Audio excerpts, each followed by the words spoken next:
Bonjour à tous et à toutes. Cette nouvelle vidéo a pour but de vous faciliter l'utilisation de l'équerre Aristo lors de la construction d'angles ou de la mesure de l'amplitude de l'angle.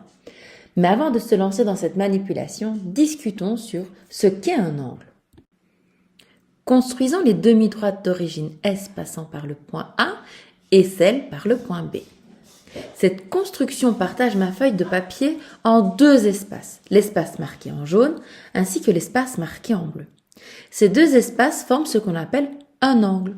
Je définirai donc un angle comme étant une portion de plan délimitée par deux demi-droites de même origine. Un angle, c'est donc une surface. L'écartement qu'il pourrait y avoir entre les deux demi-droites peut varier. Cette variation est donc appelée amplitude.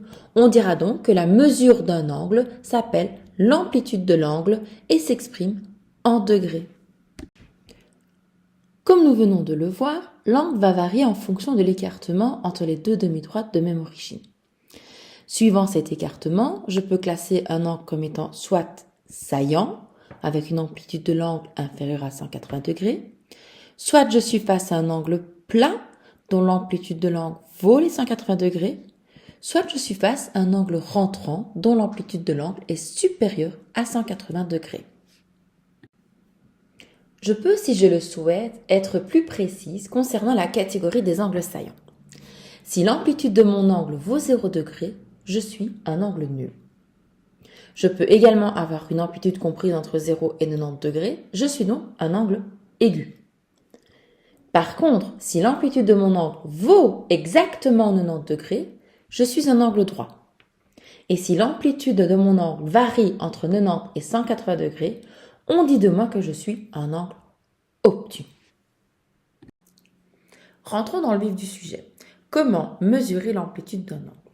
Ici, j'ai un angle DFE que je souhaite mesurer. Je prends donc mon équerre Aristo et je vais placer le zéro de l'équerre Aristo qui est ici sur le sommet de l'angle qui est le point F. Je fais donc coïncider le 0 avec le point F.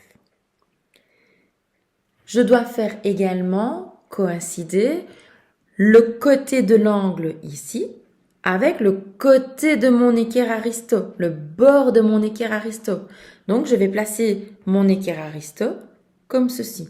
Et je vois que j'ai le bord de mon équerre Aristo qui est sur le côté DF qui est là-bas.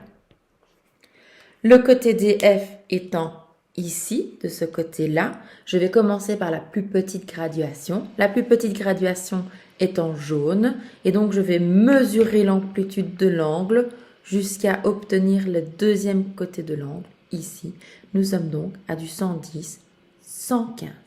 Cet angle DFE a une amplitude de 115 degrés. Je note donc dans l'angle 115 degrés. Ou bien, si je veux noter ça en version mathématique, je vais dire que l'angle DFE a une amplitude de 115 degrés. Vérifions ensemble si tu as compris. Tu as un angle CAB dont tu souhaites mesurer l'amplitude de l'angle.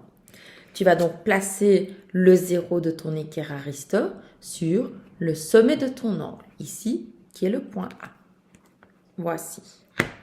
Tu vas faire coïncider le côté de ton équerre Aristo sur le côté de l'angle, que voici. J'ai donc le côté AB qui est de ce côté-ci. Je commence donc à mesurer l'angle BAC par la plus petite graduation, qui est donc la graduation qui est transparente.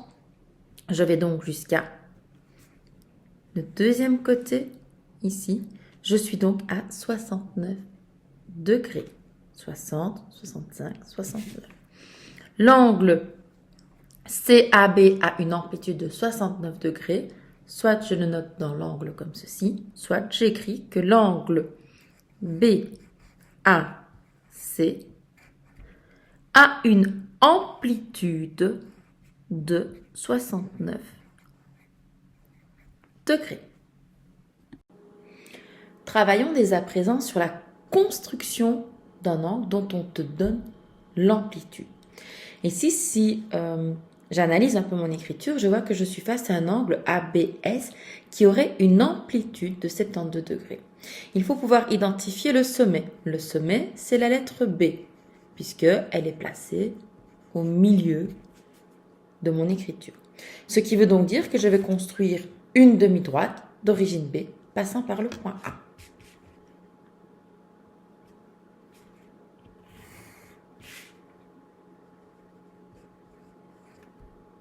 Cette demi-droite d'origine B passant par le point A est un des côtés de mon angle. Pour le construire, cet angle, je vais placer encore une fois le 0 de mon équerre Aristote sur le sommet de mon angle. Sommet qui est en B. Je vais faire coïncider le côté de mon équerre Aristote avec le côté de l'angle, comme ceci. Voici ici le côté de mon angle. Je veux un angle de 72 degrés. Je commence par la plus petite graduation de mon équerre Aristote. Ce qui veut donc dire par la graduation en orange. 10, 20, 30, 40, 50, 70, 72. Je fais une petite marque. Il ne me reste plus qu'à relier le sommet avec cette graduation pour construire le deuxième côté de l'angle que je n'oublie pas d'annoter BS. Je fais une petite marque pour désigner que c'est cet angle-là qui possède une amplitude de 72 degrés. Vérifions si tu as bien compris avec un angle CXD dont l'amplitude mesure 103 degrés. Comme tout à l'heure, c'est le sommet X qui sera le sommet de mon angle. Je construis donc ma demi-droite d'origine X passant par le point D, admettons. Peu importe que je fasse d'abord le D ou le C. Je veux construire un angle de 103 degrés, ce qui veut donc dire que je vais placer le 0 de mon équerre Aristote sur le sommet de l'angle et le côté de mon équerre Aristote sur mon côté. Je fais tourner mon équerre Aristote comme ceci. Là, j'ai donc le côté de mon angle qui est bien sur le bord de mon équerre Aristote. Là, ici, voyez-vous. Je commence par la graduation qui sera la plus petite. La graduation qui sera la plus petite, c'est la graduation qui est en transparent. 10, 20, 30, 40, 50, 60, 70, 80, 90, 100. Attention, 100 et 3 petites graduations après le 100. Je suis donc ici. Je relie cette petite marque au sommet de mon angle. Je n'oublie pas d'ajouter le troisième point, le point C. Je marque mon angle pour dire que c'était celui-ci et je peux même noter l'amplitude de l'angle dans l'angle que je viens de construire. J'espère que cette petite vidéo vous aura enrichi sur l'utilisation de votre équerre Aristote, que ce soit pour construire ou bien pour mesurer les amplitudes des angles. Je vous souhaite une belle après-midi et à demain.